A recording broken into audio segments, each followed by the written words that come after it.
Hi there, it's Reverend Shawn Verhey. I'm the Managing Chaplain at HMP Y.O.I. Thorn Cross Young Offenders Prison, and I'm here today to share a little bit about the airplane gospel.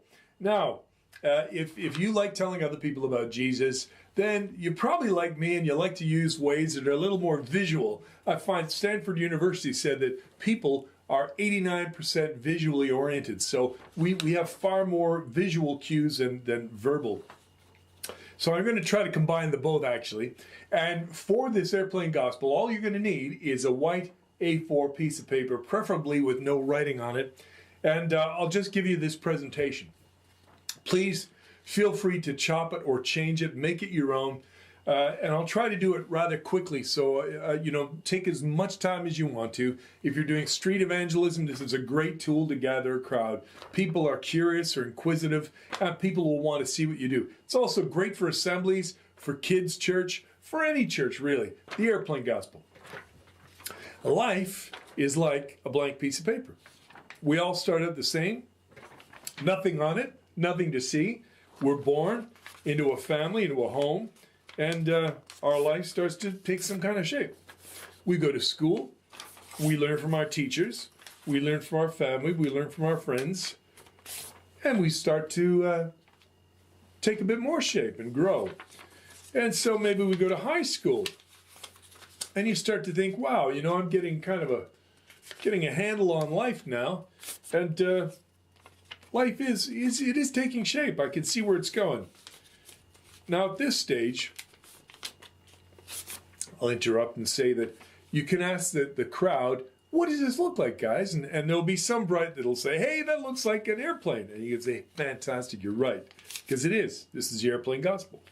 And you should end up with an airplane that looks like this. Remember, you need to make sure in your folds that the flap looks like this on this side. That's my right, your left of the screen, that there's a flap like this. So once again, I'll just show you the folds one more time.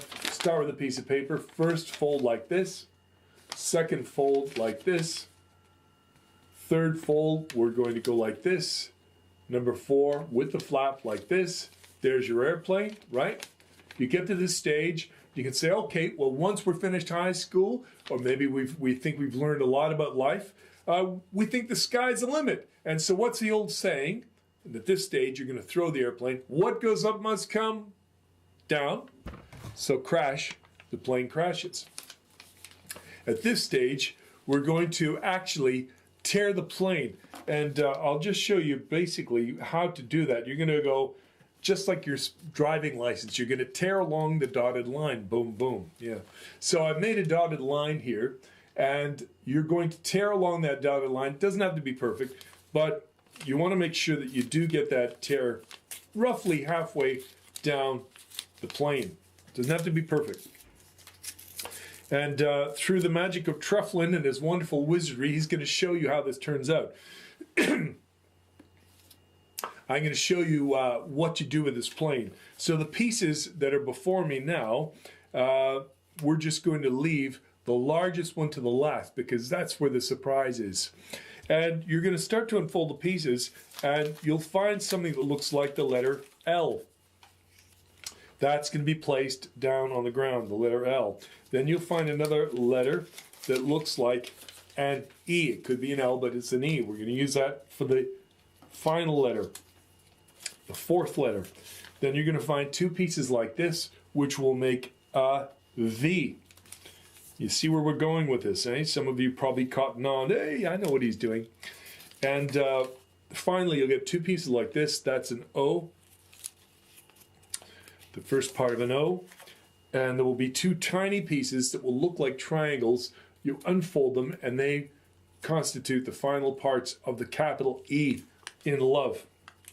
So you put the pieces which make love, the word love on the ground, and you say that when we crash, we can either do one of 2 things: walk away from our disaster, or give the pieces to God, and he does something wonderful. So as we unfold the pieces, you slowly form the word love, and then when you finish that, people are going, wow, God can meet us in our hurt and broken times and show his love. And how does he do that? He does that in and through Jesus Christ. his death and resurrection, his cross, and there's a cross. That's all from your airplane gospel.